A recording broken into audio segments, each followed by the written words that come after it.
Sports Tonight on Channels Television. Mfon Udoka was part of the first team that won an Afro-basket title for Nigeria in 2003. They did it back-to-back, went back to 2015 to win again, and at that time, she was the captain of the side. The former captain of the Devt Tigress, Mfon Udoka, now joins us in the studio. Mfon, it's good to have you on Sports Tonight. Thank you. I'm happy to be here. You know, we've seen each other Skype a few times, and now I'm finally in person, so it's finally, great. It's good to have you in the studio. So the question, I told your fans to ask questions. The first question they're asking is, what are you doing at home? I, for the past 2 years, have started a skills and drills clinic just to plant some seeds with basketball. We want to grow the sport. We want recognition, and I want it to be on the same level as soccer. So you have to start with the very basics and introducing it slowly. Skills and Drills Clinic was for boys and girls 8 through 18. We were showing them new drills, teaching them things they probably might have already known, and then some competition and also for exposure. Awesome. So with what you've seen, how important is it for us to give attention to basketball at the grassroots?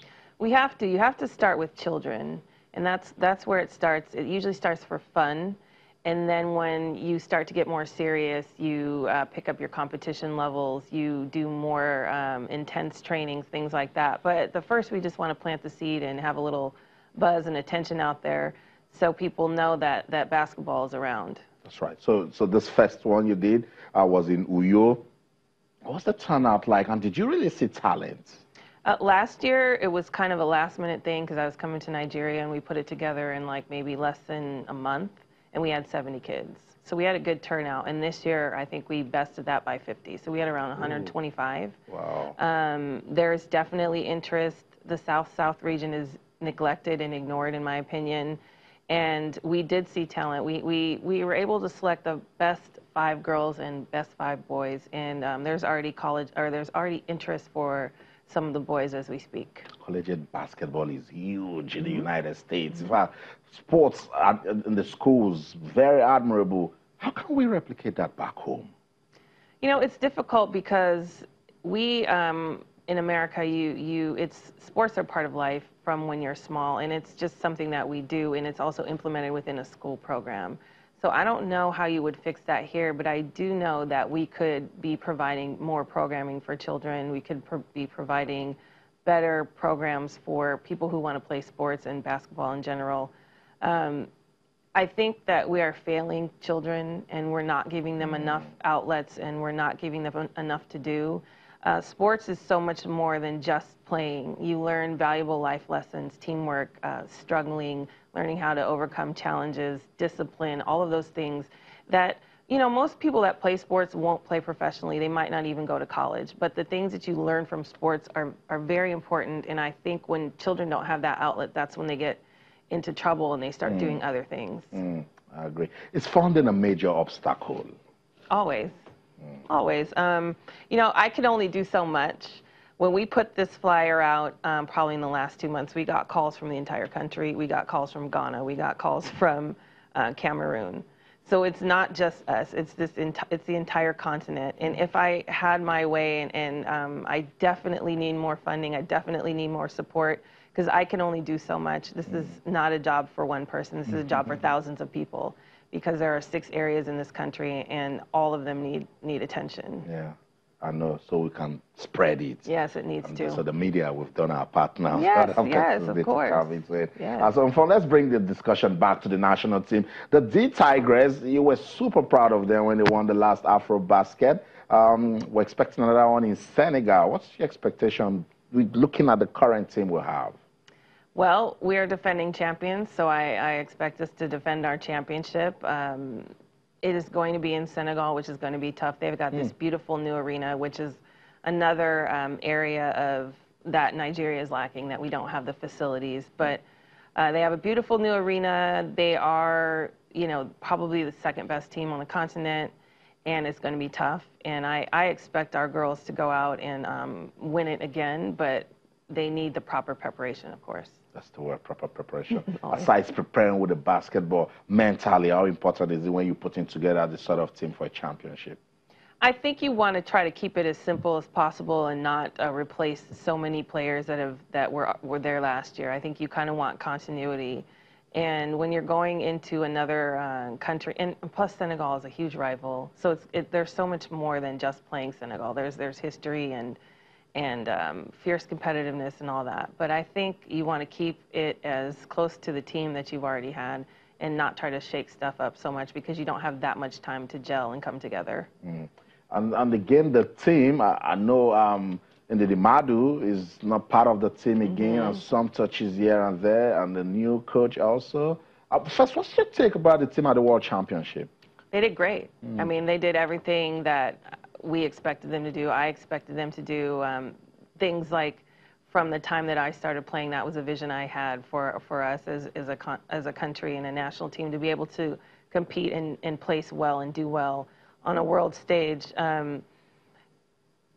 We still have a lot of strides. We've made a lot of strides, but we still have a lot that we need to cover. But I think the sky is the limit as long as we have the proper attention placed to our team. Mfon, I love it at the grassroots, and I want to say well done for what you're doing. But what's the long-term vision of this project?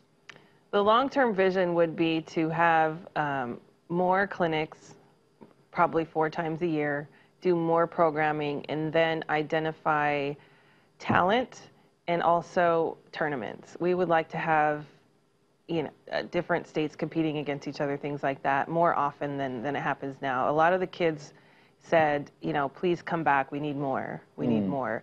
And what they do is they end up just practicing, but there's no end in sight. So you're just practicing. You don't have a goal, like we're going to go play in this tournament. So if we could provide something like that where they could have a certain period of time where they're practicing and training, and then they know at the end of the day that there's something to compete for, that would help a lot. And how can you generate interest at this level and keep it? Because you mentioned at this point that for some it's just fun, others they might have that dream. But after you discover the interest, how do you keep it going? We have to keep coming back, and there has to be more government involvement, and I also need sponsorship, private or public sector, it doesn't matter. But we have to keep going because they say, you come here and you're here once a year, well, what's next? And that's because I can only do so much myself.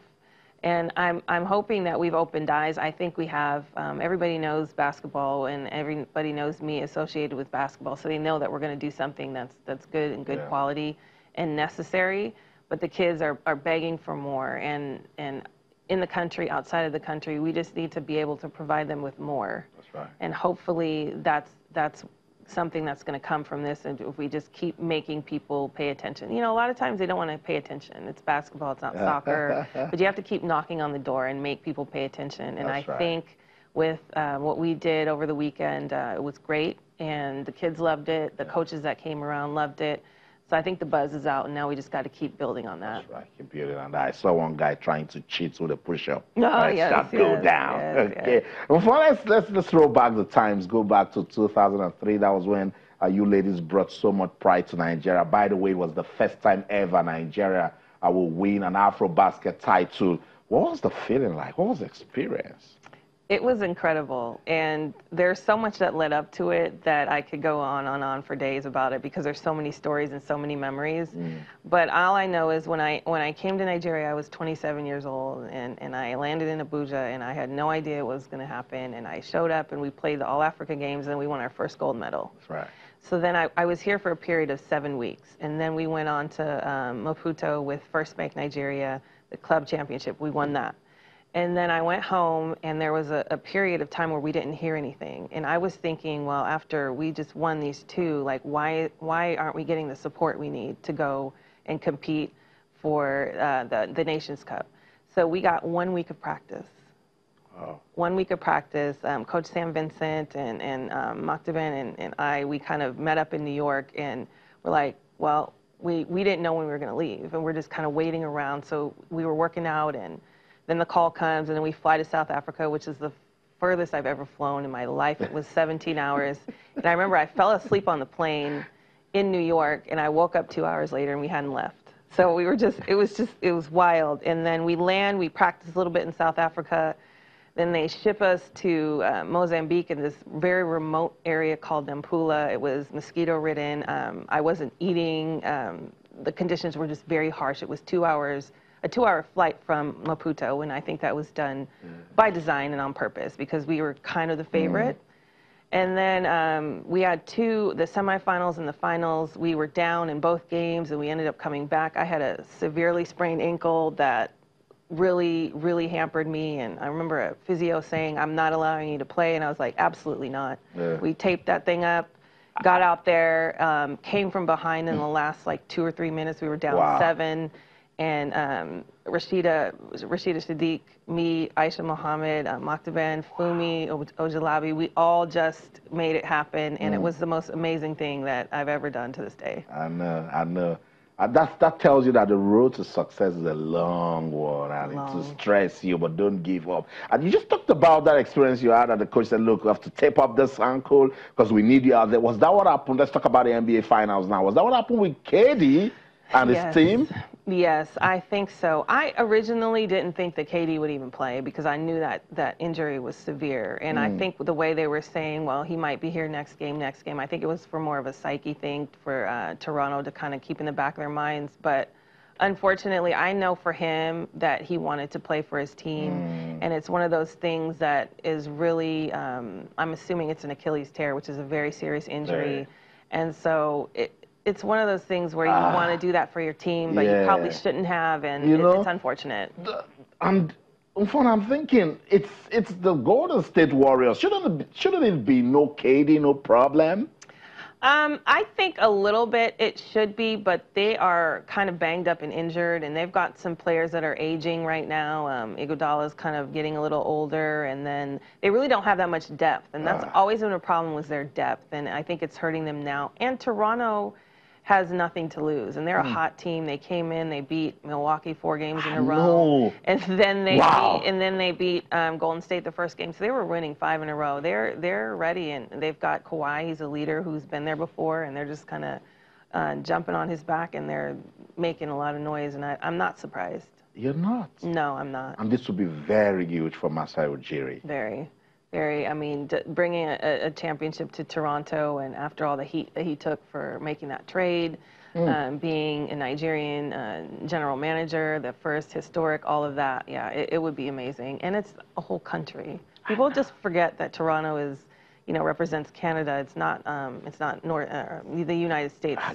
I get. Thank you so much, Mfon, for stopping by. You should be back again. Yeah, let's do this again and again and again. Thank you so much. Sure will. That's it. Mfon Udoka, former D Tigers captain, talking about the development of basketball in Nigeria. That's it. That's where the curtain falls on this edition of Sports Tonight on Channels Television. Keep talking to us on Twitter, Channels_Sports.